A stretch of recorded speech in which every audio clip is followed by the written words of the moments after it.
대부분의 추도사가 우리 박정희 대통령 묘소를 바라보고 박 대통령한테 드리는 말씀인데, 제가 오늘 이 추모식 준비위원회와 특별히 말씀을 나눠서 추모객 여러분과 박정희 대통령을 한번 같이 생각을 해보는 그런 기회를 갖도록 했습니다. 가을비가 추적추적 내리고 지금 이 나라의 운명에 다가서고 있는 먹구름처럼 짙고 무거운 분위기가 이 추모식장을 가득 메우고 있습니다. 추모객 여러분, 이 빗소리를 뚫고 저 묘소에 잠들어 계시는 박정희 대통령님께서 들으실 수 있도록 대통령님의 이름을 한번 불러보시지 않겠습니까? 제가 박정희 대통령님 하면 여러분께서 대통령님 하고 한번 외쳐주시기 바랍니다. 박정희 대통령님! 유경수 여사님께서도 좀 섭섭하게 생각하실 것 같아서 유경수 여사님 하면 여러분께서 여사님하고 외쳐주시기 바랍니다. 유경수 여사님! 두 분이 환하게 웃고 계실 것 같습니다. 이 10월은 박정희 대통령의 계절입니다.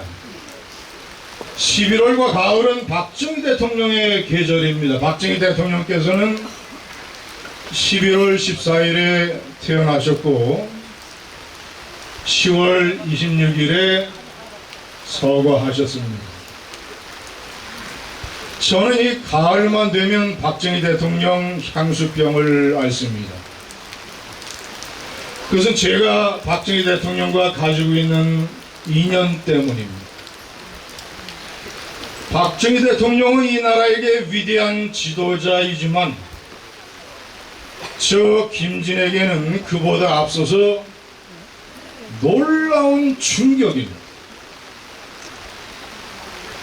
제가 중앙일보 기자 4년차 시절에 1991년 중앙일보에서 저에게 특명을 내렸습니다.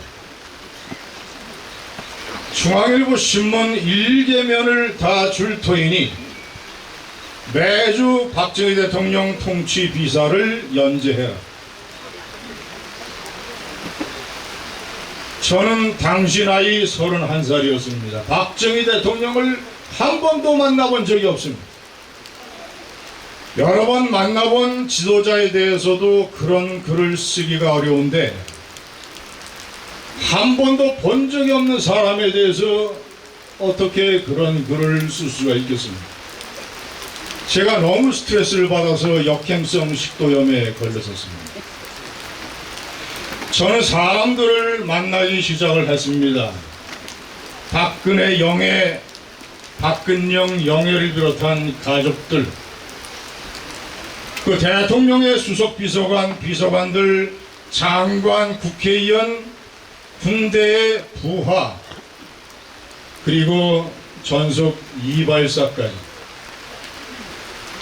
제가 박정희 대통령의 사람들을 만나면 만날수록 저는 놀라운 충격에 빠졌습니다. 왜냐? 한 사람도 빼놓지 않냐고 거의 모든 사람들이 박정희 대통령을 칭송하고 그리워하고 존경했습니다. 그때서부터 저에게 의문이 생겼습니다. 박정희라는 지도자는 어떤 사람이길래 이 상관, 동료, 부하 가릴 것 없이 모든 사람들에게 저런 애정과 칭송을 받는다.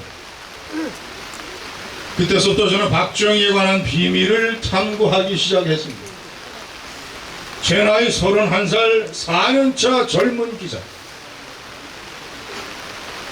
박정희 대통령 탄구의 비밀은, 박정희 대통령 리더십의 비밀은 진정성이죠. 왜냐? 진정성이 없으면 도저히 일어날 수 없는 일들이 일어나고 있었기 때문입니다. 박 대통령의 9년 3개월 비서실장을 지낸 김정념 씨, 건강이 악화돼서 손가락을 제대로 쓸 수 없는데 연필을 쥐고 박정희 대통령의 제안책을 쓰기 위해서 새벽에 일어나서 하루 종일 책상에 매달렸습니다. 구 반포아파트 구석에 있는 오원철 전 경제수석을 제가 찾아갔습니다. 제5공화국 정권에게 정치적으로 보복을 받아서 오원철 경제수석은 사실상 세상을 포기하고 있었습니다. 저를 안 만나려고 했습니다. 그런데 제가 사정을 해서 오원철 경제수석을 한 번, 두 번, 세 번씩 만나는데 만날 때마다 거의 죽었던 오원철 경제수석이 다시 살아났습니다. 자기 집안 구석구석에 다 쌓아놨던 박정희 대통령과의 중화공업 건설 자료를 나에게 보내주면서 하나씩 보여줄 때마다 죽은 오원철이 살아나기 시작을 했습니다. 나중에는 완전히 세상에 다시 나왔습니다. 이석표 비서관, 죽어서 그 사람을 직접 만날 수는 없었습니다만 발칸포라고 하는 대공포를 만들어서 최초로 성공적인 사격 실험을 하는데 유탄이 날라와서 이석표 비서관의 심장에 꽂혔습니다. 박정희 대통령의 전속 이발관, 박정희 대통령 이발을 하는데 러닝셔츠에 뚫린 구멍을 회고하면서 저 앞에서 엉엉 울었습니다. 어떻게 이런 사람들의 증언이 가능한가? 한때 여러 사람들의 마음을 속이고 강압과 돈으로 사람들을 일순간 움직일 수는 있어도 세월이 12년이나 지나서 아무런 이해관계가 없는데 젊은 기자에게 저렇게 자신들의 심장을 내놓으면서 박정희를 증언하는 이 나라. 저는 박정희 대통령의 진정성이 없으면 도저히 일어날 수 없는 기적이라고 생각을 했습니다. 자신의 사생의 인생관을 대한민국이라는 공동체의 발전에 맞춰보겠다라고 하는 조준의 진정성. 내 한 몸 바쳐서 수천 년 헐벗고 가난한 이 민족을 한번 잘 살게 해보겠다고 하는 신념의 일관성. 현실적인 국가 통치 능력, 군사적인 경력, 사람을 골라서 쓰는 선구안, 내 무덤에 침을 뱉으라고 외쳤던 역사의식, 인생 자체가 진정성이었고 그런 신념의 진정성이 있었기 때문에 100명이나 되는 사람들이 제 앞에서 박정희를 얘기를 했던 것입니다. 제가 진정성을 확인하니까 박정희 대통령의 모든 것이 이해가 되었습니다. 좌파는 박정희 대통령을 공격합니다. 친일파라고 공격을 하고 일본 육사를 나갔다고 공격을 하고 헌정 질서를 뒤엎어버리는 쿠데타를 저질렀다고 공격을 하고 유신 독재로 독재 정체를 자행했다고 공격을 합니다. 박정희 대통령의 진정성을 이해하면 그 모든 것들은 다 가지에 불과하다는 것을 알게 됩니다. 박정희 대통령은 거대한 나무였습니다. 거대한 나무의 줄기는 진정성이요, 국가에 대한 애국심이요, 자기 자신을 버리는 솔선수범이었고, 그 줄기와 뿌리에 비하면 나머지 친일파요, 쿠데타요, 독재라고 하는 것은 작은 가지에 불과합니다.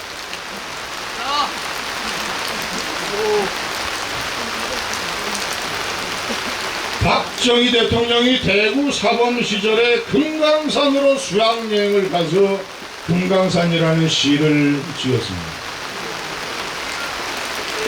금강산아, 너는 이렇게 아름답고 장엄해서 세계의 찬란한 이름을 날리는데 같은 삼천리 강산에 살고 있는 우리는 왜 이다지도 헐벗고 가난한가?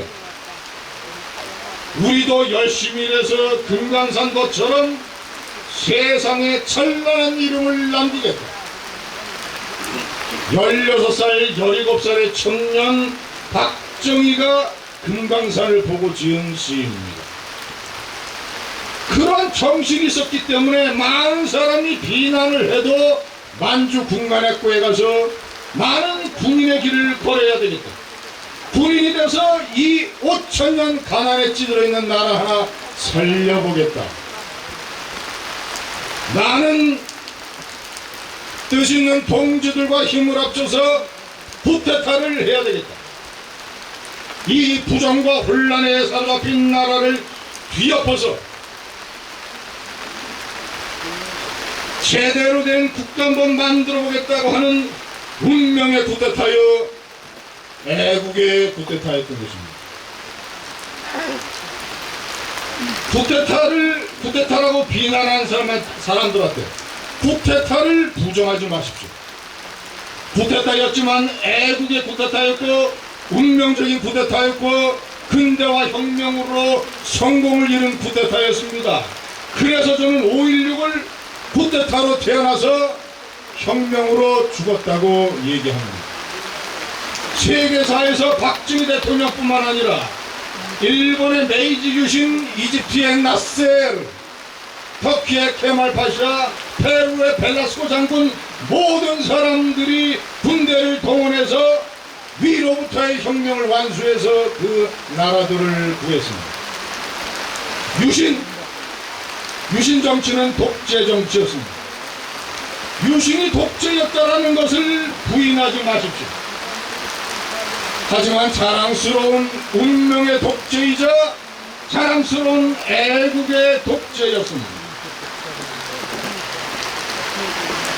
인간이 성공하려면 젊은 날의 한때의 연애의 욕망을 절제하고 방탕으로부터 자기 자신을 자제해서 공부를 열심히 하는 계엄령을 자기 인생에 내려야 됩니다. 대한민국을 한 인간으로 비유하자면 박정희 시대의 대한민국이 그런 계엄령이 필요한 그런 젊은 날의 나라였기 때문에 박정희 대통령의 유신 독재는 김일성, 김정일, 김정은의 타격 독재가 아니라 이 나라를 구하고자 방법론으로서 채택했던 운명의 독재여 우리 민족의 운명에 내렸던 애국의 계엄령이었던 것입니다. 진정성이 이 나라를, 이 위대한 나라를 살리고 건설을 했는데 좌파 무도한 정권이 이 나라를 만국의 벼랑 끝으로 몰고 가고 있습니다. 박정희 대통령은 대통령 집무실에 에어컨이 있는데도 에어컨을 켜지 않고 창문을 열어놨습니다. 창문으로 파리가 들어와서 박 대통령은 파리채로 파리를 잡았습니다. 대통령 집무실에 파리채가 있었던 나라가 대한민국입니다. 그렇게 자기 자신의 전기는 아끼면서 국가 예산의 4분의 1을 쏟아부어서 보리 원자력 발전소를 만들었고 그 발전소가 77년에 완공이 돼서 이 나라의 산업을 키우고 우리 국민들에게 값싼 전기를 제공을 해서 이 나라를 위대한 나라로 만들었는데 엉뚱한 재난영화, 이상한 좌파 영화 하나 보고 눈물을 펑펑펑펑 쏟으면서 원자력 산업을 때려 부수겠다고 할 사람이 지금 이 나라의 대통령입니다. 박정희 대통령이 국가정신을 살리고 역사의식을 다시 상기시키고 한 손에 총칼 들고 한 손에 망치 들고 싸우면서 건설하자고 해서 만든 이 위대한 나라를 좌파 무도한 정권이 머리서부터 팔 2개, 다리 2개까지 완전히 때려 부수고 있습니다.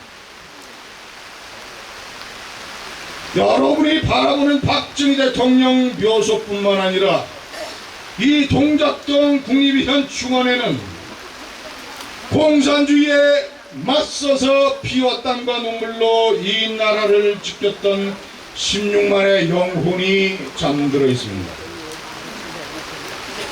공산주의와 싸워서 피로써 지킨 이 나라의, 이 위대한 나라의 대통령이라는 사람이 세계의 귀빈들을 모아놓고 공산주의 사상가 신용복을 존경한다고 했습니다. 박정희 대통령을 중심으로 이 나라의 국민이 청계천 여공서부터 파독, 광부, 간호사 이르기까지 피와 땀과 눈물로 국가를 건설할 때 평양에 가서 김일성으로부터 기름진 음식과 돈과 집을 받고 호의호식했던 윤희상,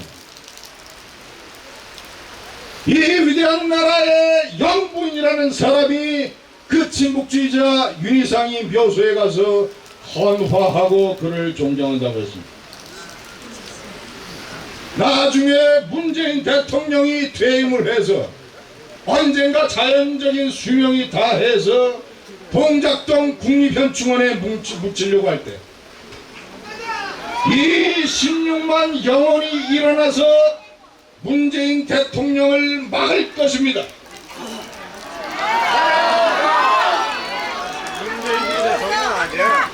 자, 추모객 여러분, 이 시간이 많이 됐습니다. 마지막으로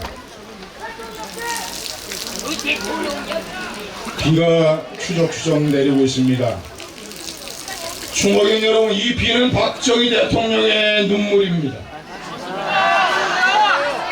자신이 목숨을 걸고 사랑하는 이 나라의 동포들과 함께 피와 땀과 눈물로 건설한 이 나라를 망치는 세력에 대한 한탄의 눈물, 자신이 그토록 사랑해서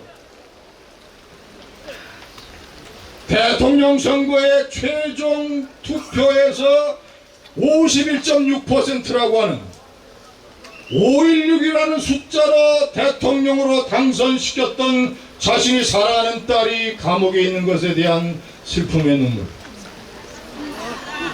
그러나 이 위대한 나라가 5천년의 가난으로부터 일어섰던 이 위대한 나라가 좌파 무리들의 이런 횡포에 결코 무너지지는 않을 것이라는 염원의 눈물이 오늘 이 박정희 대통령의 눈물입니다.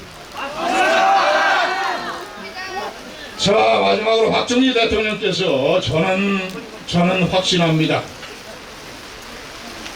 당신의 아바타 같은 사람을, 당신의 분신 같은 사람, 제2의 박정희, 제3의 박정희를 이 나라에 보내시어 좌파의 무도한 이런 좌파의 쓰나미로부터 이 나라를 구하실 것이라고 저는 확신합니다.